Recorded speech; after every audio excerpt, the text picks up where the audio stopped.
Hello મિત્રો, હું આજે તમારા માટે લઈને આવી છું ધોરણ 9 વિજ્ઞાન વિષય માટે 8-10 પાઠ આયોજન. પ્રકરણ 5 છે એવું કંઈ મને નક્કી ખબર નથી, પરંતુ પ્રકરણનું નામ છે કોષ સજીવનો પાયાનો એકમ. સમય 35 થી 40 મિનિટ અને વિષય વિજ્ઞાન. પ્રકરણ 5 કોષ સજીવનો પાયાનો એકમ. તેમાં સૌથી પહેલા આવશે પાઠ આયોજનની અંદર સામાન્ય હેતુઓ, જેમાં વિજ્ઞાન પ્રત્યે રુચિ એટલે વિદ્યાર્થીઓમાં વિજ્ઞાન વિષય પ્રત્યે રુચિ જાગૃત કરવી. વૈજ્ઞાનિક દ્રષ્ટિકોણ એટલે કે વૈજ્ઞાનિક દ્રષ્ટિકોણ અને તાર્કિક વિચારસરણીનો વિકાસ કરવો. અને નિરીક્ષણ અને કૌશલ્ય, તો નિરીક્ષણ શક્તિ અને પ્રાયોગિક કૌશલ્ય ખીલવવું. ને વિશિષ્ટ હેતુઓ, તો જ્ઞાન, વિદ્યાર્થીઓ કોષની વ્યાખ્યા અને તેની શોધ કોણે કરી તે જણાવી શકશે. સમજ, તો વિદ્યાર્થીઓ એકકોષીય અને બહુકોષીય સજીવો વચ્ચેનો તફાવત સમજી શકશે. કૌશલ્ય, તો વિદ્યાર્થીઓ માઇક્રોસ્કોપ સૂક્ષ્મદર્શન યંત્રની મદદથી ડુંગળીના કોષનું નિરીક્ષણ કરી તેની આકૃતિ દોરી શકશે. શૈક્ષણિક સાધનો, તો શૈક્ષણિક સાધનોમાં આપણે આ પાઠ આયોજન બનાવીએ છીએ ત્યારે આ પાઠ ભણાવતી વખતે જે બી સાધનોનો ઉપયોગ કરવાનો હોય તે અહીંયા લખવાના છે. તો શ્યામ ફલક એટલે કે બ્લેકબોર્ડ, ચોક, ડસ્ટર અને પોઇન્ટર. પછી સંયુક્ત સૂક્ષ્મદર્શન યંત્ર, ડુંગળીનું પડ, કાચની સ્લાઇડ, કવર સ્લિપ, આયોડિનનું દ્રાવણ, કોષની રચના દર્શાવતો રંગીન ચાર્ટ. જો આપણે આ ચાર્ટ ન હોય તો ચાર્ટ આપણા રીતે બનાવી શકવા સમર્થ ન હોય તો ચિત્ર આપણે કોઈ આ ડુંગળીનું જે માઇક્રોસ્કોપની અંદર આપણે જે બનાવીએ છીએ તે કોષનું ચિત્ર હોય તે પણ બતાવી શકાય. પછી આ પાઠની શરૂઆત કરતા પહેલા વિષયાભિમુખ કરવાનું છે. પૂર્વજ્ઞાન ચકાસણી એ સમસ્યાત્મક પ્રશ્ન દ્વારા પાઠની શરૂઆત. તો પાઠની શરૂઆત કરવાની છે પહેલા વિષયાભિમુખ પ્રશ્નોત્તરી દ્વારા કરવાનું છે.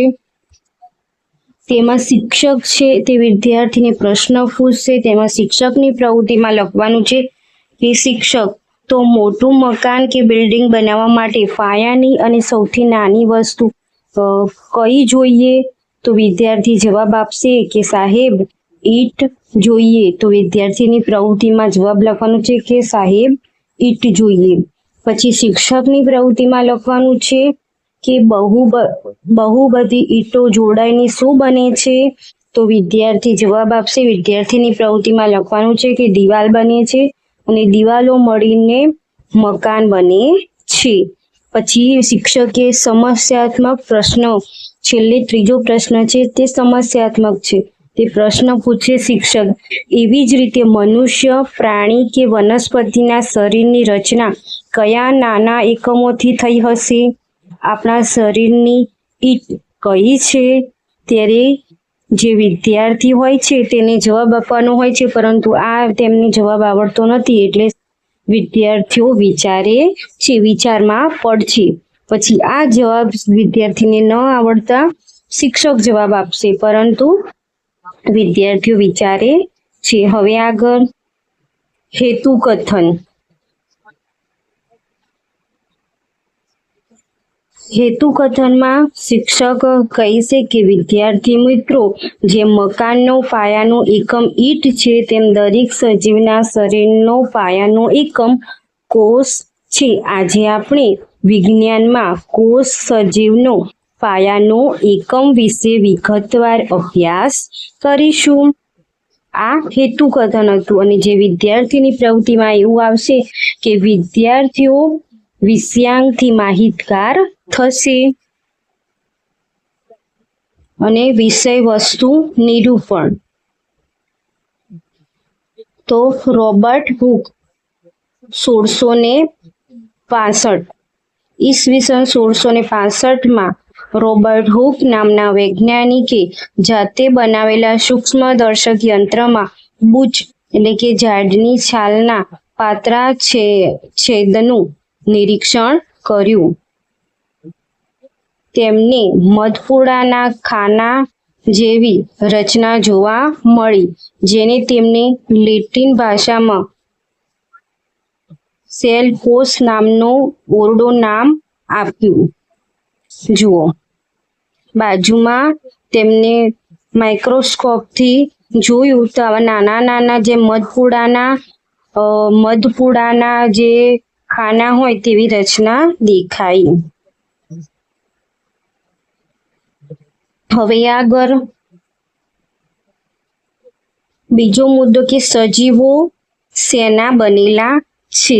શિક્ષકની પ્રવૃત્તિમાં લખવાનું છે કે માઇક્રોસ્કોપ શિક્ષક છે તે માઇક્રોસ્કોપ ગોઠવશે, ડુંગળીના પડનો નાનો ટુકડો સ્લાઇડ પર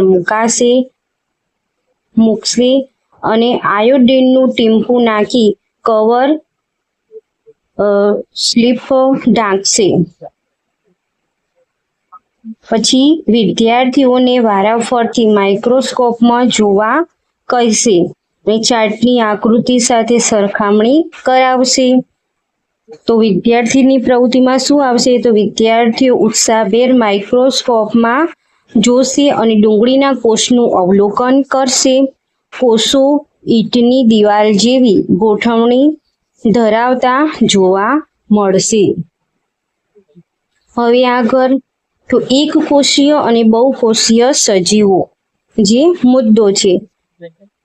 શિક્ષકની પ્રવૃત્તિમાં આવશે કે જે સજીવનું શરીર માત્ર એક જ કોષનું બનેલું હોય છે તેને એક કોષીય કહે છે.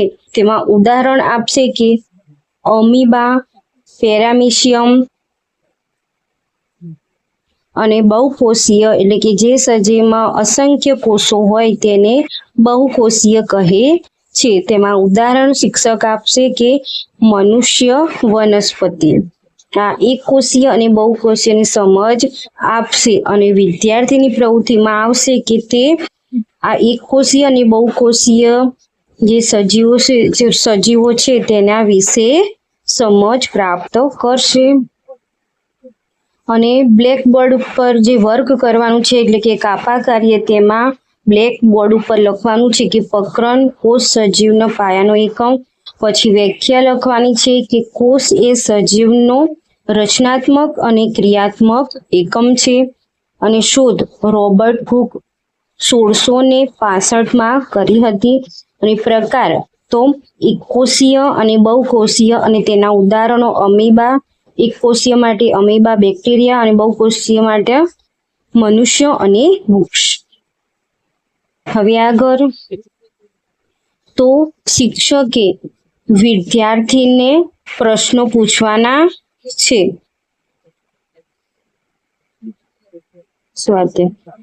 તો મૂલ્યાંકનમાં શિક્ષકની પ્રવૃત્તિમાં પ્રશ્નો પૂછવાના છે અને વિદ્યાર્થીની પ્રવૃત્તિમાં આવશે કે તે જવાબ આપશે.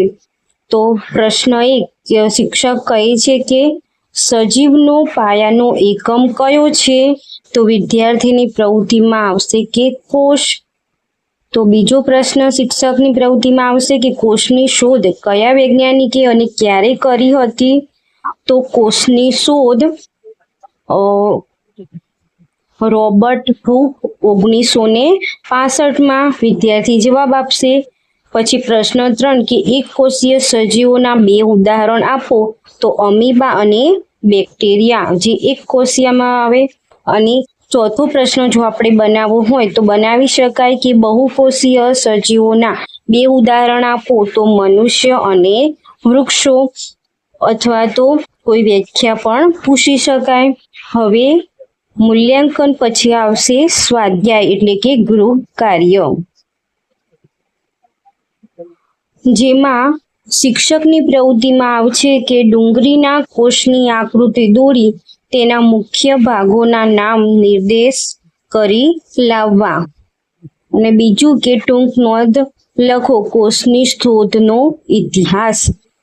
તો એ શિક્ષકની પ્રવૃત્તિમાં આવશે અને વિદ્યાર્થીની પ્રવૃત્તિમાં આવશે તે ઘરેથી આ બે કાર્ય કરીને કાલે શિક્ષકને બતાવશે. તો આ હતો આપણો આજનો વિડીયો, જે વિજ્ઞાનના જે વિદ્યાર્થીઓ છે ટાટ એસ માટે બનાવેલો છે પાઠ આયોજન. જો તમારે આવા જ પાઠ આયોજન જોઈતા હોય તો તમે કમેન્ટ્સમાં જરૂર જણાવજો. ધોરણ અને એકમ